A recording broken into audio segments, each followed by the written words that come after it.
chapitre 1er, le verset 1 à 3. La parole de l'Éternel qui fut adressée à Sophonie, fils de Ouchi,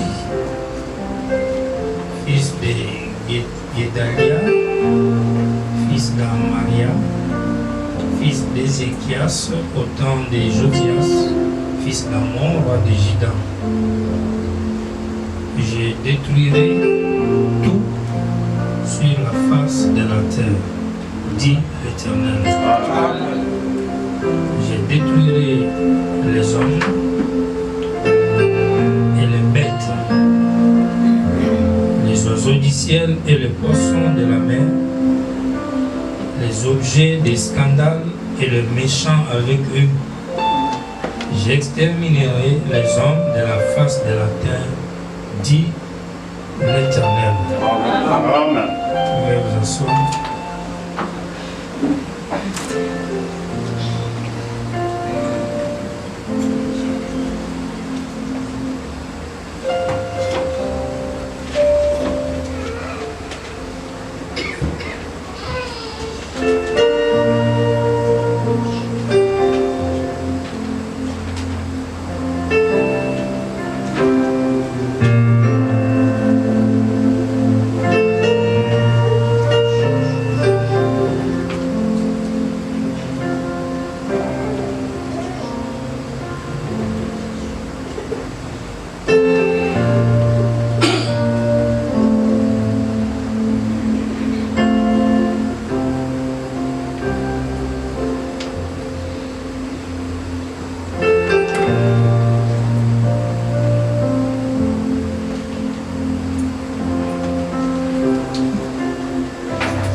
Remercions le Seigneur pour cette journée qu'il nous accorde encore. Sans tarder, comme il fait chaud, nous passons à l'essentiel. Premièrement, nous étions sur un thème ici, sur la réussite, mais suite aux événements en cours, afin de répondre à certaines demandes et préoccupations, nous avons changé de sujet pour parler sur la nuée, parce que nous sommes dans la période que la nuée est venue, la déflagration. Et enfin, nous sommes dans les événements sur la guerre. Et à un moment, les croyants doivent toujours prendre les événements pour les actualiser avec la parole. Amen. Ne pas seulement rester statico, sachant que nous aurons encore le temps de revenir sur notre thème, sur la réussite, très bientôt. Mais aujourd'hui, nous avons voulu essayer d'étudier. Nous allons essayer de voir. Parce qu'il y a un souci, il y a un problème. Je remarque, quand le frère, dans les messages, essaie d'écrire des choses, de publier les citations, essayer de comprendre qu'est-ce qui se passe dans le monde à propos de la guerre en Ukraine avec la Russie. Et parfois, quand il y a des commentaires sur la Troisième Guerre mondiale ou la fin du monde, il y a des tendances qui se dégagent. Il y a les uns qui disent, vous aussi, vous en faites un peu trop. Chaque fois que ça fait comme si vous parlez de la fin du monde, vous parlez de la Troisième Guerre mondiale, et ainsi de suite. Pour les uns, même la Troisième Guerre mondiale a déjà eu lieu. Parfois on se demande c'est laquelle, la spirituelle ou bien la physique. Pour les autres, non, la fin c'est absolument avec Los Angeles d'abord. On n'a pas encore vu Los Angeles, maintenant vous parlez de la Troisième Guerre mondiale. Et alors, quand on se rend compte, comme on est aujourd'hui dans un monde connecté, nous ne voulons pas laisser les gens dans un état d'embrouillement ou bien de sous-information. Et c'est ce qui nous a amené directement à aborder le sujet. Voyez. Mais je vous rappelle que pour ceux qui veulent voir d'abord Los Angeles être englouti avant qu'il y ait les guerres, ils se rappellent, nous avons lu ici l'autre fois, l'année passée, quand on parlait de Los Angeles, nous avons lu Fabanam qui dit, quand il y aura ces grands tremblements de terre à Los Angeles, ça va faire basculer la Terre de son orbite, c'est-à-dire les mêmes effets que les bombes peuvent faire aujourd'hui pour faire basculer la Terre, les mêmes effets pourront être produits par les tremblements de terre de la Californie. Et il dit, quand cela arrivera, tout ce qui se trouve sur la surface de la Terre sera ébranlé. N'est-ce pas ça? On a lu ça ici. Alors imaginez-vous, si on ébranlait tout ce qui se trouve sur la surface de la Terre. C'est là où j'ai commenté pour dire, vous n'avez pas besoin de dire je n'habite pas la côte. Parce que lui il dit, tout ce qui se trouve sur la surface de la terre. Si, au moins qu'il arrive, que cette écriture ne puisse pas s'accomplir littéralement, peut-être elle est spirituelle. Mais bizarrement, quand on avait étudié les dossiers de Los Angeles, on n'a pas trouvé ce dossier-là spirituel. On a donné des citations, on a pris tous les éléments, on a trouvé que Los Angeles est un fait naturel. Capernaum était naturel. Parce qu'il ne faut pas à un moment exagérer, rendre tout esprit. Nous, on est appelés à être humains, pas des esprits. Dieu ne veut pas qu'on soit des esprits. S'il voulait qu'on soit des esprits, il n'allait pas créer la chair. On allait rester des esprits infiniment là-bas.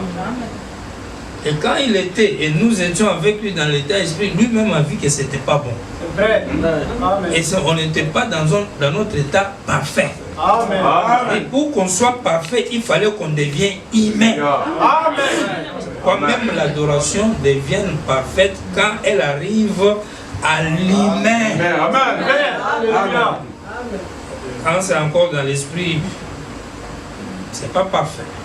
Donc, ça ne serait pas bon aujourd'hui qu'on fasse un retour à l'esprit. Sur un tout, les arbres, l'esprit, tout, la terre, l'esprit. Non, non, non, non. Il y a des choses matérielles, tangibles qu'on peut toucher. Surtout que nous vivons dans un âge aussi où les promesses que Dieu a faites envers nous sont des promesses qui devaient se révéler comme étant tangibles. Pas esprit. Je crois qu'on est ensemble. Donc, avec tout ce qui se passe, moi je voulais vous attirer votre attention aujourd'hui avec quelque chose qu'on va lire pour que nous puissions être un peu éveillés. Et nous devons vraiment comprendre qu'est-ce qui se passe dans le monde à la lumière de la parole. À la lumière de la parole. En fait, je pense que ce n'est pas la première fois, non? C'est la première fois? Non, ici c'est la première fois. Que Dieu te bénisse, soyez les bienvenus. On dirait un visage familier. J'ai confondu avec un frère qui nous a déjà visité. Je crois qu'il venait aussi de Pau. Ils étaient deux comme ça. Ça fait un peu longtemps. Soyez les bienvenus. C'est comment le nom? C'est Tiabé Abdias. Très bien. Abel, hein? Abdias. Abdias. Que Dieu te bénisse. Abdias, c'est le nom d'un prophète, je crois. Soyez bénis, richement bénis. Et que le Seigneur vous bénisse tous. Amen. Alors, regardez un peu cette prophétie. Ça, c'est Sophonie, qui a existé toujours aux environs des années 700, avant Jésus-Christ, 700-600. Il dit, c'est Dieu qui parle par le prophète, il dit, je détruirai, c'est dans le futur, tout, avec T. Vous comprenez ce que ça veut dire?